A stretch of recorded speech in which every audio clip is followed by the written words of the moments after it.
think we're going to go ahead and get started on that note. So thank you all for coming. I'm Tyler Akido. I'm an Apache Beam committer and a software engineer at Google. I'm currently tech lead for internal streaming systems at Google, and I also do a lot of work with our external systems like Apache Beam and Cloud Dataflow. So if I can convince this to actually advance my slides, bear with me. There's a mouse here somewhere. Okay, there we go. So agenda-wise, we've got basically 4 sections here. The first 3 are pretty conceptual. Going to be talking about stream processing and the Beam model. That we have sort of baked into the SDK that we have. So the first section will be talking about infinite out-of-order data sets. The second one talks about the 4 questions that are at the heart of the Beam model. And then the third question talks about why we think this is the right model. And then lastly, it'll get a little more concrete in the 4th section, and I'll talk a little bit more about the Apache Beam project itself and what we're doing. So to get started, for the first section, we're going to talk about shapes of data, and specifically dealing with infinite out-of-order data sets, streaming data sets, as people often call them. We're going to do so through a running example of mobile logs, or a mobile gaming example, so dealing with logs from a mobile game.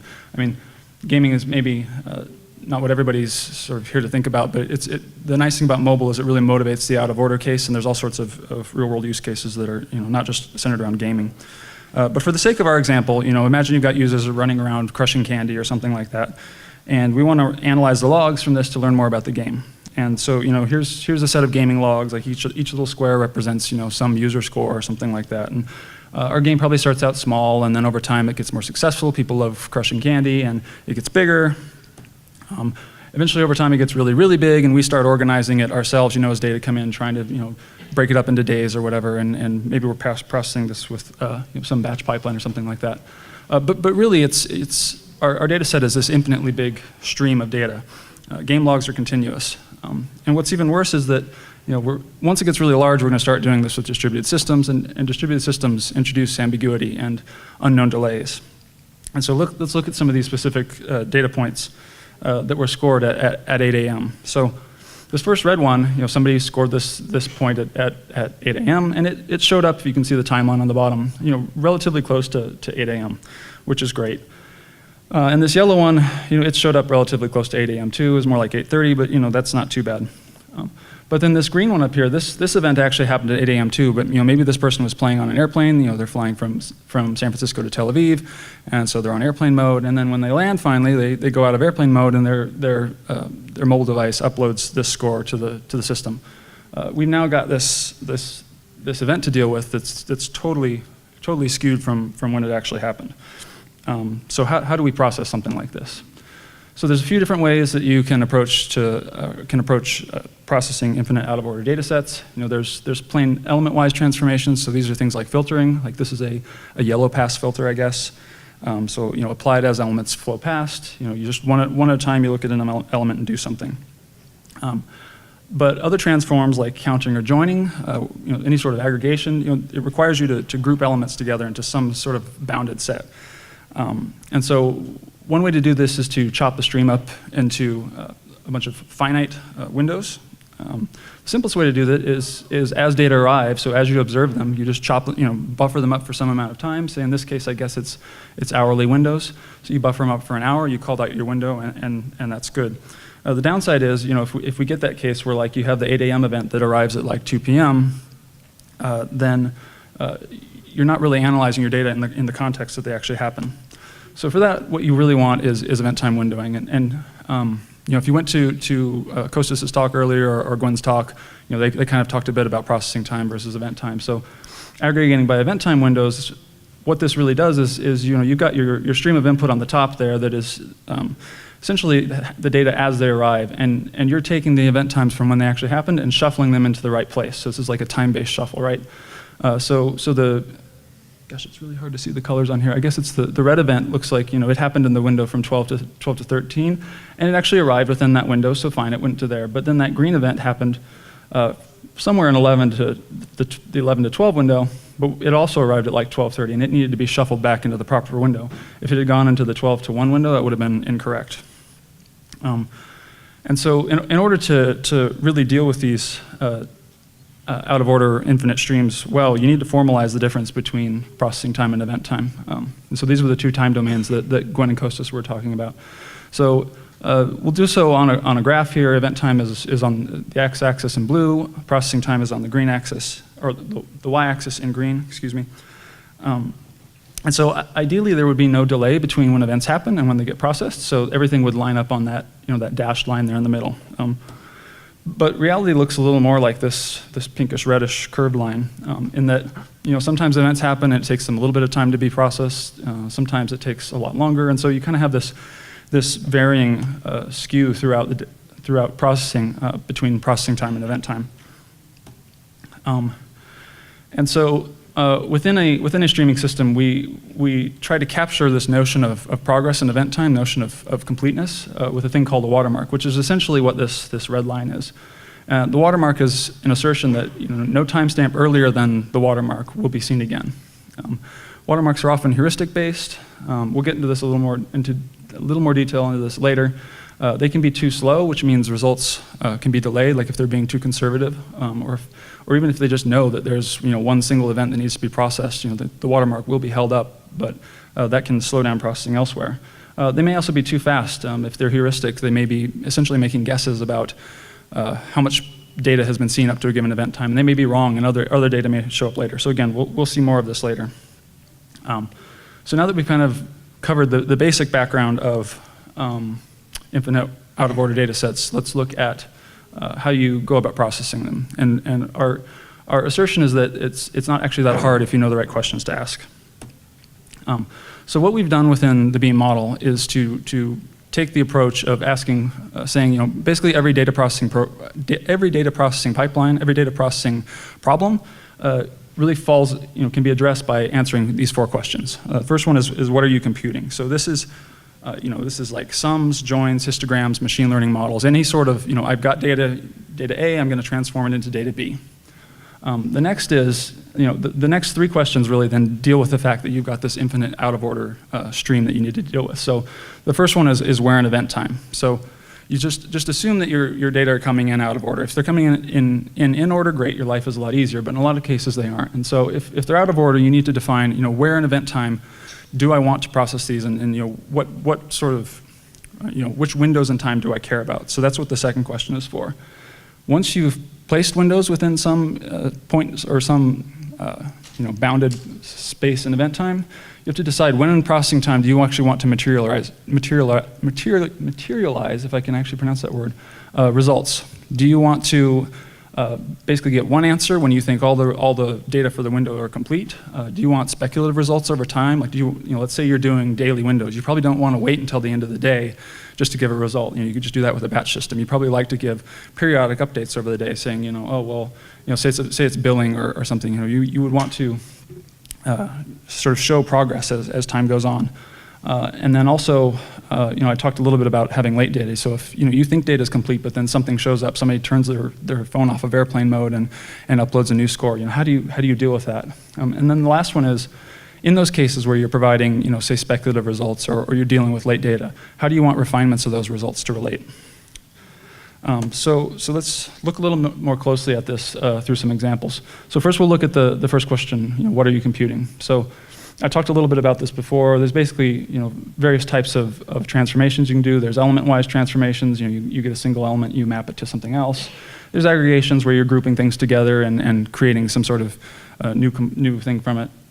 And then there's a notion of like a composite transformation where this is more of a logical grouping of operations within your pipeline, for sort of clarity and, being able to package up things. Like a sum is really a composite operation of, assigning a key and then, grouping by that key and then counting up the sums within the group. So we're gonna walk through some examples now with some real code. A very simple example of just computing integer sums because it's straightforward. But it's also, like, you'd be surprised how many people actually do this. Like, counting numbers is actually a big deal. So basically there's sort of 4 lines to this program. This is Python pseudocode for Beam. But basically you start out, you read some collection of log lines from an IO source. You then parse them using this parse function into a team score pair. It doesn't really show up in the Python because Python isn't typed explicitly, but and then after you have these team score pairs, you're just going to go through and sum per key, the key being the team. So you're going to compute per team aggregations, and then write it out to some output sync at the end. And so we're going to look at these examples again on the graph where the blue is event time, y-axis in green is processing time, and the little circles sort of show you inputs. So we've got 10 inputs here, and the number in there is the score. And this is for a single key within the system. Within a real system, you can imagine this is happening in parallel across lots of different machines, but it's just easier to see the example with just one key in time.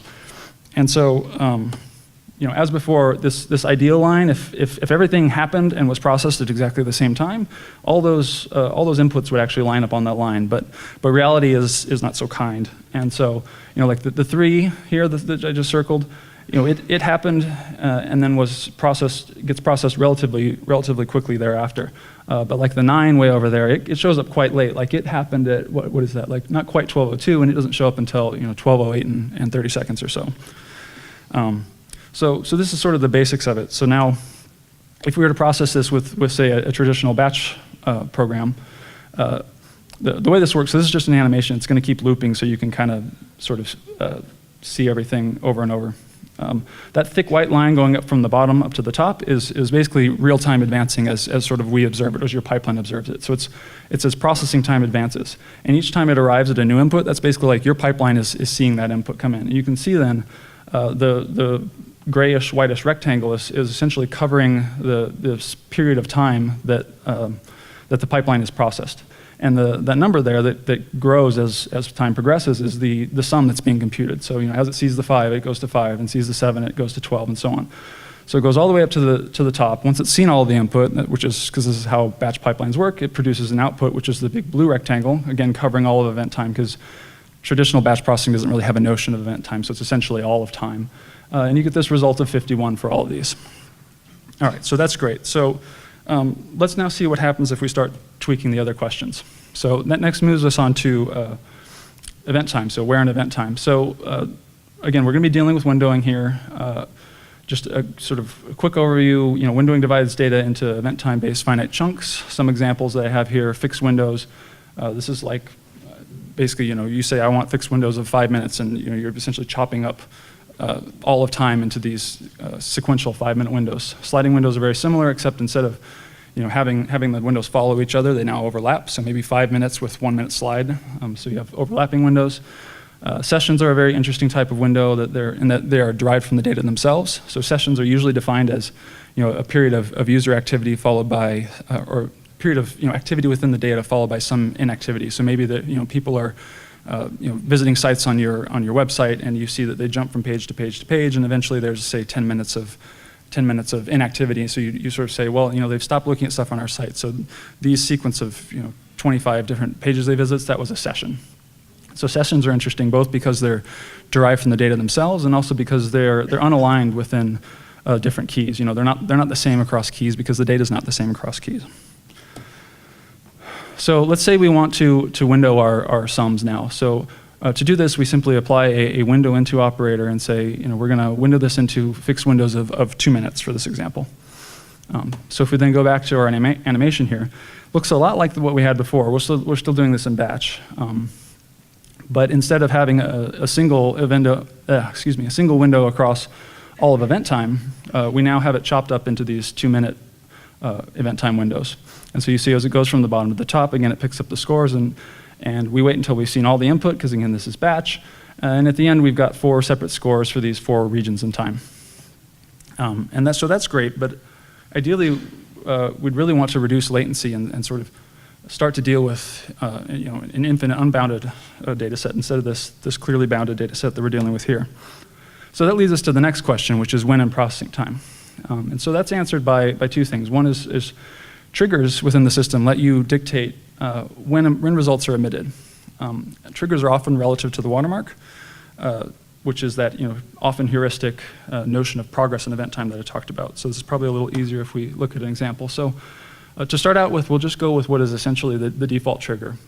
So you don't actually have to say this if you run this in streaming mode, but this sort of clarifies what you're getting. So this is just saying I want to trigger after the watermark, and that just means once the watermark has moved past the end of a window, which basically means we don't think we're ever going to see any more inputs for that window, then it's safe to go ahead and materialize that result. And so if you ran this on a streaming system here on the left, this is roughly what this would look like. And on the left here, we have a perfect watermark. So this is if we have a source for which we have perfect knowledge, and we can absolutely guarantee that anytime the watermark advances to time x, we will never ever see any events with a timestamp of less than x. So you can see, once the watermark passes the 9 there, we're able to emit the value of 14 for that first window, and then as it kind of crosses across, we're able to emit the rest of the values. That's great. One downside is that it actually takes quite a while to get any results here. It takes, 7 minutes from the time that the 9 happened to actually get the result for that window, even though we knew that there was at least 5 in there earlier on, and in a lot of cases it's very useful to have speculative output. So we'll talk about that in a bit. The second example here is of a heuristic watermark. So this is a watermark that is more of an estimate. So say you've got, a good example is mobile logs, because you don't really have any way of knowing when you've seen all the data from all of your mobile customers, right? Because they may go online or offline. And so in this case, the heuristic did the best it could to try to estimate progress, but it kind of messed up and didn't realize the 9 was coming.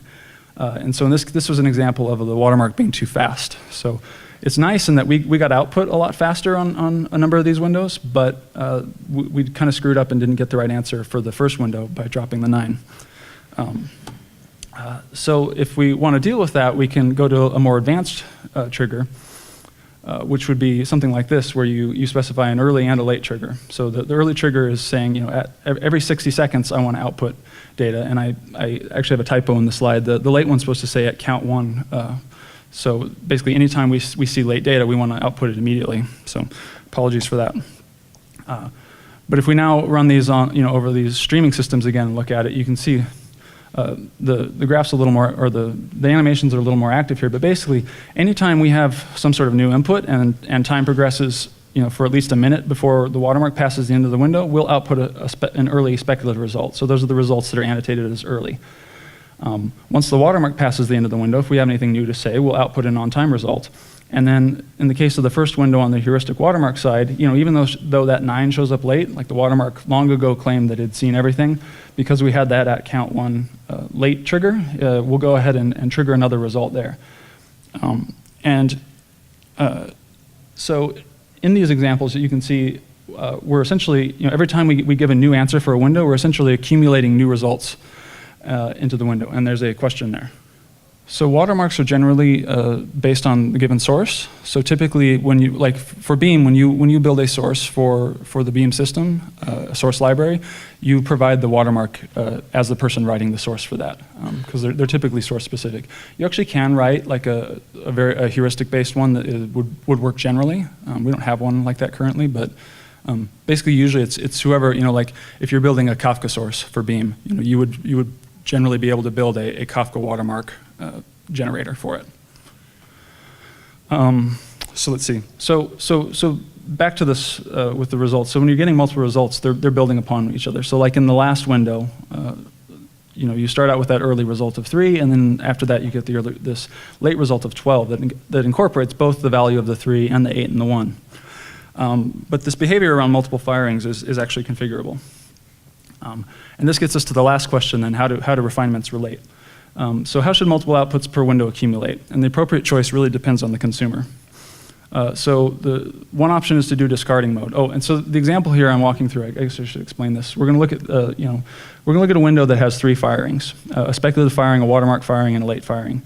For the speculative firing, it got a value of 3. For the watermark firing, it got a 5 and a 1. And for the late firing, it got a value of 2. These are the inputs. And remember, we're just summing here. So discarding mode basically means every time you fire, you throw away any state you had before. So for the speculative firing, we get 3. We throw that away in our state, and we essentially start from 0 again. So you get 5 and 1, you emit 6. And then you get the 2, you emit a 2. So what this is useful for consumers that are themselves doing some sort of aggregation.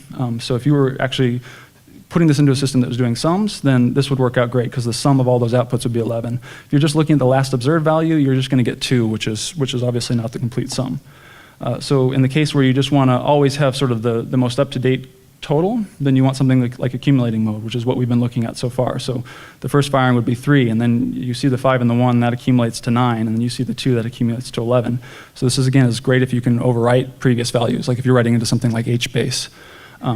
But if you're then going to go and sum up all those values, your last observed is going to way overcount. And this gets important if you're having like multiple groupings within a pipeline. You need to be able to deal with that sort of stuff. So the last one is really the ideal in that it's called accumulating and retracting. So not only do we accumulate new values into the new results, we also emit a retraction for the old result. And this allows anything downstream to actually remove previous incorrect results if it needs to. So both if you look at the last observed value and if you sort of sum everything up, in both cases you get the correct answer of 11. So to look at this real quick, we'll throw in accumulation mode onto the pipeline and turn on retractions. And so you can see here, now in addition to getting revised results later on, so like in the last window, we start out with that 3, we want to give the 12, which is the updated result, but we also emit a retraction, that -3, saying, previously we had said it was 3, that's wrong, take that away, the new result is 12. So that pretty much sums up the what, where, when, and how. And we're postulating that these are the right questions, but why? So reasons why these are the right questions. So there's at least 5 of them here that I want to go through real quick because I think I'm running out of time here. One is correctness. So distributed systems are distributed. Your inputs are not always guaranteed to come in the right order. And so, they might come in this order, like the white order. They might show up in this order, like this purple order. And, the event times you can see are the same, but just sort of the processing times at which the system observes them may differ over time. And so if you process them with processing time windows, which is effectively what's happening here. So, data arrive in the system and you assign them whatever timestamp they were when they arrived, which essentially shifts everything onto that ideal plane. You're going to end up with different results because you're observing the results in a different order. They don't really relate to when the events happened in any way, shape, or form. Whereas if you use event time windowing, even though your intermediate results as sort of the pipeline builds up state may differ, in the end you end up with correct results on both sides. The 4 windows all have the same final results. Next is power. So, like one really cool thing you can do, we've talked about windowing, we talked about these powerful windows called sessions before. If you want to switch from something like fixed windows to sessions, it's just a single change of the windowing function. The idea of a session, as I'd said, is to identify bursts of user activity with some gap between them. So, somebody's playing on their game and they stop for whatever reason, and then they start up again sometime later. It's nice to be able to identify these sessions because you can correlate these with user engagement. How much are they enjoying your game? How useful is it? Things like that. So what we'd like to do is be able to calculate something like this, and by just changing that windowing function, we were able to do that. So now the system builds up for us these sessions where it starts out, every time it sees a record, it puts into a little session that has a window that has the width of that gap duration, how long it's going to treat a delay. And if it ever sees overlap between 2 windows, it's going to merge them together. So you can see like the 7 and the 10 get merged together when that 8 shows up and you get a 25, and then that late value of 9 shows up and merges finally together all those little sub-sessions, and you end up with this one big session that really captures that user activity. And then there's a big enough gap, and there's another session after that. So these are really powerful, useful things to be able to do, but you can do it quite easily with just small code changes because of the way that the model is broken apart. The next one's composability. So we've looked at asking the 4 questions, but what if we start asking them 2 times? So in this example, we're calculating the length of a user session, and like I'd said before, this is essentially measuring sort of user engagement levels. So if users are having longer sessions, they're probably enjoying your game more. So imagine that you have 2 players, myself and my usual co-presenter Francis. We're both frantically crushing candy or whatever, and we come up with session lengths that look like this. Well, let's ask the 2 questions again, but this time let's re-window into fixed windows and compute, say a global mean over these, so that we can actually look at, over time, what is the average session length looking like? And this is really useful, like if you're pushing out new updates to your game, you can see it's basically telling you, is user engagement increasing or decreasing? And what this basically means is you're calculating those session lengths up there, and then you re-window into these fixed windows, and you're just going through and calculating an average. And so, stuff like this gets to be really powerful, but you have a lot of composability and clarity in the code itself. And lastly, well, not quite lastly, but flexibility. So, we walk through 6 examples. This is the same set of inputs, very minor changes to the code, but it let us create a whole bunch of different shapes of data. And lastly, then modularity. There wasn't a whole lot of code changes needed here. We never once had to change our core transformation, that summation. And that could have been something much more complex, calculating machine learning models, building histograms or whatever. But all we did was tweak these other sort of peripheral things that let us shape the way that our data came out. So lastly, real quick, because I'm basically out of time, I'm going to run through some concrete stuff about Apache Beam. So Beam came about as of, in Google, you're probably aware, we've historically published lots on various big data types of things we've done. We haven't really been involved in the open source communities very much. We've sort of lobbed papers over the wall. Meanwhile, the Hadoop community has gone and built this fantastic ecosystem with all sorts of really cool systems, some of which are influenced in some ways by some of the Google papers. About 2014, we came up with this product called Google Cloud Data Flow, which is essentially taking the stuff we learned with MapReduce and Google Flume and Millwheel, these various big data systems that we use internally, and trying to turn it into something useful for the external world on our cloud service. And so what we've done recently is, in partnership with some other companies, Data Artisans, Cloudera, et cetera, taken the SDK portion of Google Cloud Data Flow, the part that you use to actually write your pipelines, and moved it into an Apache open source project called Apache Beam. And that Beam basically consists of 3 things. One is this conceptual model for doing unified batch and streaming processing, with the what, where, when, how questions that I've been going through. The second thing is a set of SDKs. So this is the actual concrete code for writing Beam pipelines. We have Java now. Python is in the process of landing. And then it's a set of runners for existing distributed processing backend. So this gives you portability. So you can write your processing pipeline in Beam. It can run on Apache Flink, thanks to Data Artisans. It can run on Apache Spark, thanks to Cloudera and Amit from PayPal sitting here in the front row. It can run on Google Cloud Data Flow, our fully managed service. It can run local, and we've got more runners coming. There's, Intel Gear Pump has a pull request out for a runner. There's an Apex runner in progress, and there's a bunch of interest in like a Storm runner and some other ones. Long-term technical vision, we want to serve end users. We want to serve SDK writers who want to make Beam concepts available in new languages, JavaScript, whatever. And then runner writers who have a distributed processing environment and want to support Beam pipelines. Visions are a journey, so basic timeline of things. We only entered Apache Incubator back in February, early February. A few days ago, we started our first release process for the 0.1 release. We're hoping to enter a stabilization period soon, and by the end of the year have a really stable product that can execute on multiple runners. One good question along the way, when anytime you have this sort of abstraction layer that runs on top of multiple systems, the question is, well, what can you actually do on any given system? Like, do they all support the same things? So we've created this capability matrix here that essentially breaks apart all the different semantics within the system by the what, where, when, how questions, and then categorizes, with a column for each runner. What can they support? What do they support well? What do they partially support? What do they not support? And this is a snapshot from like February or something, so it's actually already out of date. But and lastly, the one thing that we're really excited about with the Beam project is a greater opportunity to collaborate with the community, both on the development of the system and just building an ecosystem around it. So that's one thing I'm personally very excited about.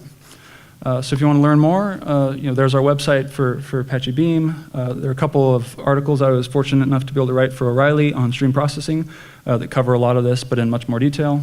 We have mailing lists, and you can follow me on Twitter. But that's all. Thank you.